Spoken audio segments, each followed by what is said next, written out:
के बारे में।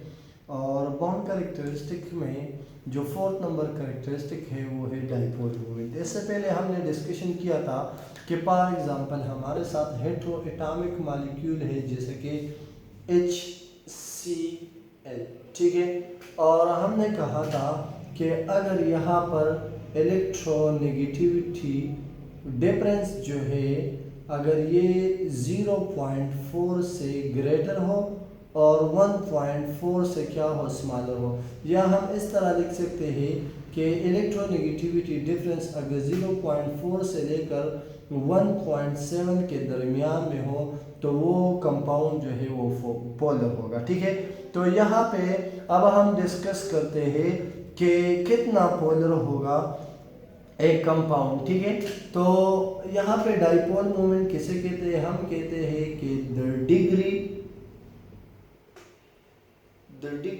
Of polarity of a molecule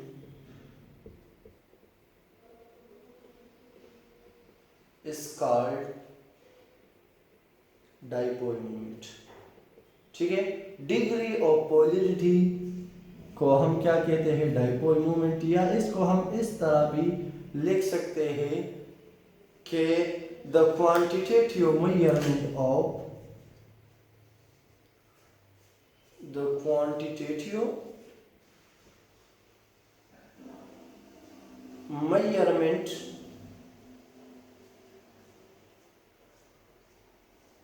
of polarity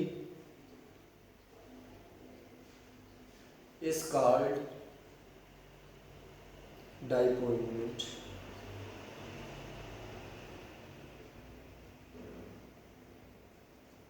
ठीक है।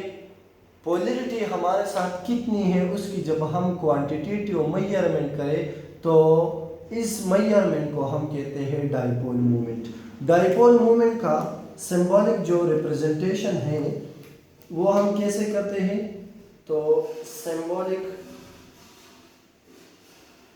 Representation of dipole moment, symbolic representation,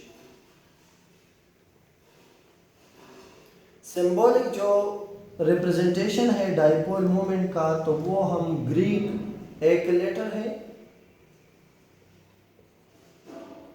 Greek letter जिसे हम कहते हैं म्यू, ठीक है। इससे हम डाइपोल मोमेंट की रिप्रेजेंटेशन करते हैं। और दूसरा ये है कि डाइपोल मोमेंट जो है it is a vector quantity. Dipole moment क्या है? ये एक वेक्टर क्वांटिटी है, वेक्टर क्वांटिटी।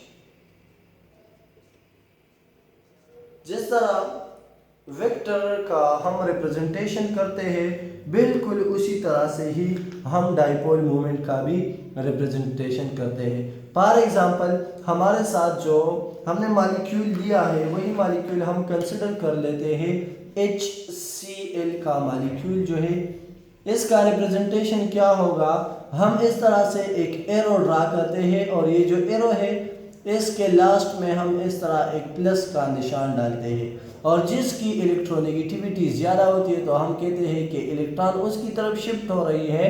तो यहाँ पे ये एरो का डायरेक्शन क्या होगा? ये मोस्ट इलेक्ट्रोनेगेटिव एटम की तरफ होगा, ठीक है। तो इसी तरह से हम डाइपोल मोमेंट का जो रिप्रेजेंटेशन है वो इस तरह करते हैं। अब यहाँ पे जिस तरह फिजिक्स में हमने पढ़ा है कि लेंथ ऑफ द एरो जो है, लेंथ ऑफ एरो ये क्या शो करता है? Length of the arrow shows the magnitude,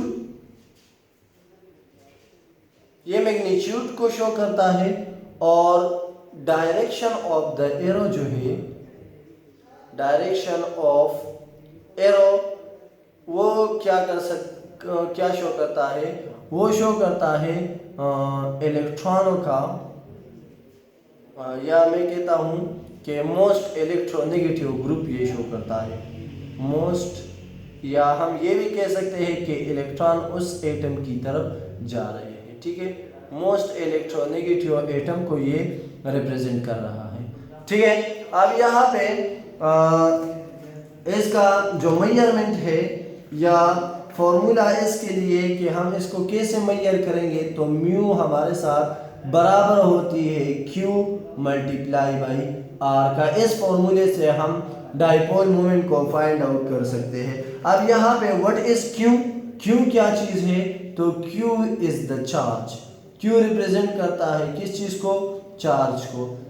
और चार्ज की क्या क्वांटिटी ऑफ चार्ज हम कहते हैं कि उसे रिप्रेजेंट करता है। और ये हमेशा हम चार्ज की वैल्यू लेंगे, उसके साथ नेगेटिव या पॉजिटिव को हम कंसिडर नहीं करेंगे। और R क्या शो करता है? तो R के लिए हम कहते हैं कि it show the distance between nuclei of the two atom. तो डिस्टेंस बिटवीन टू एटम्स ये शो करता है। ठीक है, अब यहाँ पे एक और बात है, वो ये है कि इसका फॉर एग्जांपल यूनिट क्या है? तो यूनिट इसका हम लिखते हैं कि यूनिट जो है, unit of dipole moment is debye. इसका जो यूनिट है, या हम इस तरह भी लिख सकते हैं कि म्यू बराबर है Q मल्टीप्लाई बाई R का। अब यहाँ पे Q चार्ज है और चार्ज का यूनिट होता है कूलम, और R जो है वो डिस्टेंस है और डिस्टेंस का यूनिट होता है मीटर। तो यहाँ पे जो यूनिट आता है डाइपोल मोमेंट का वो है कूलम मीटर। ठीक है, तो कूलम मीटर या इसके अलावा हम कहते हैं कि कूलम मीटर तो बहुत बड़ा यूनिट है, तो इसका छोटा यूनिट क्या होगा? तो हम कहते हैं कि डीबाई जो है, debye is the unit of dipole moment. और एक डीबाई जो है वो बराबर होती है 3.338 मल्टीप्लाई 10⁻⁻³ कूलम मीटर के।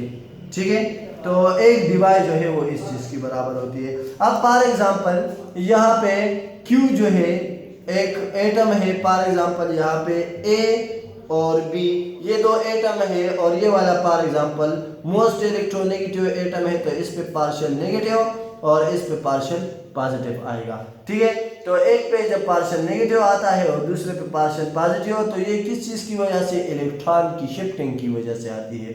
अब एक इलेक्ट्रॉन की वैल्यू क्या है? Q क्या होगी? हमने पढ़ा है कि Q या एक इलेक्ट्रॉन की वैल्यू जो है यहाँ पे वो होता है 1.602 मल्टीप्लाई 10⁻⁻⁹ कूलम का। और फॉर एग्जांपल हम कंसिडर करते हैं कि यहाँ पे जो दो एटम्स है उसके दरमियान डिस्टेंस जो है 1 एंगस्ट्रॉम के बराबर है, या हम कहते हैं, ये जस्ट सपोजिशन में लेता हूँ। ठीक है, 1 एंगस्ट्रॉम जो है वो बराबर होता है 10⁻⁻10 मीटर का। तो डाइपोल मोमेंट इसका क्या हो जाएगा? तो यहाँ पे हम लिखते हैं कि as mu is equal to Q multiply R। तो Q की जगह हम पुट करेंगे 1.602 मल्टीप्लाई 10⁻⁻19 कूलम और मल्टीप्लाई बाई 10⁻⁻10 मीटर। ठीक है, अब इन दोनों को जब हम मल्टीप्लाई करते हैं तो हमारे साथ आ जाएगा 1.602 मल्टीप्लाई 10⁻⁻29 और ये क्या हो जाएगा? Coulomb metre. ठीक है, तो ये हमारे साथ डाइपोल मोमेंट की वैल्यू आ गई। या हम कहते हैं कि डिबाई में जिस तरह हमने कहा कि एक डिबाई बराबर होता है 3.338 मल्टीप्लाई 10⁻⁻30 कूलम का। तो इसको जब हम इस वैल्यू पे डिवाइड करते हैं तो डिबाई में ये वैल्यू इस तरह से आएगा 4.8 डिबाई। तो ये क्या है? डिबाई में डाइपोल मोमेंट हमने मालूम कर लिया, और ये ऊपर क्या है? ये हमने कूलम मीटर में मालूम कर लिया। तो ये दोनों जो है ये हमारे साथ डाइपोल मोमेंट की वैल्यूज है। ठीक है, इस तरह से। तो ये डिस्कशन था डाइपोल मूवमेंट के बारे में कि डाइपोल मूवमेंट क्या चीज़ है। हमने डिस्कस कर लिया कि डाइपोल मूवमेंट जो है वो मेजरमेंट ऑफ पोलरिटी है कि एक मॉलिक्यूल का पोलरिटी कितना है, तो वो हमने डिस्कस कर लिया। इसकी सिंबॉलिक रिप्रेजेंटेशन यूनिट इसका क्या है और इसको हम कैसे मालूम कर सकते हैं, और ये वेक्टर क्वांटिटी है। ये सारा डिस्कशन हमने डाइपोल मोमेंट के बारे में कर लिया। अब हम प्रैक्टिकल या वो हम कहते हैं कि एक्सपेरिमेंटली डाइपोल मोमेंट हम कैसे मालूम करेंगे, ये तो जस्ट कैलकुलेशन था। तो इंशाल्लाह नेक्स्ट वीडियो में हम measurement of the dipole moment के बारे में डिस्कशन करेंगे। तो आज के लिए इतना ही काफ़ी है। इंशाल्लाह सी यू इन नेक्स्ट वीडियो।